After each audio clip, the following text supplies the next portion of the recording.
ستاسې ملګری خو په حقیقت کې یوازې الله او د الله پیغمبر او هغه مؤمنان دي چې لمونځونه قایموي، زکات ورکوي او د الله په وړاندې سرټیټونکي دي.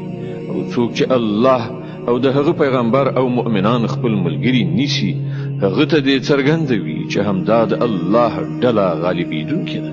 اے مؤمنانو، له تاسو نه د مخکنیو اهل کتابو کوم خلکو چې ستاسو دین د ټوکو او ساتیري مورد ګرځولای دی، هغوی او نور کافران خپل دوستان او ملګری منیسي.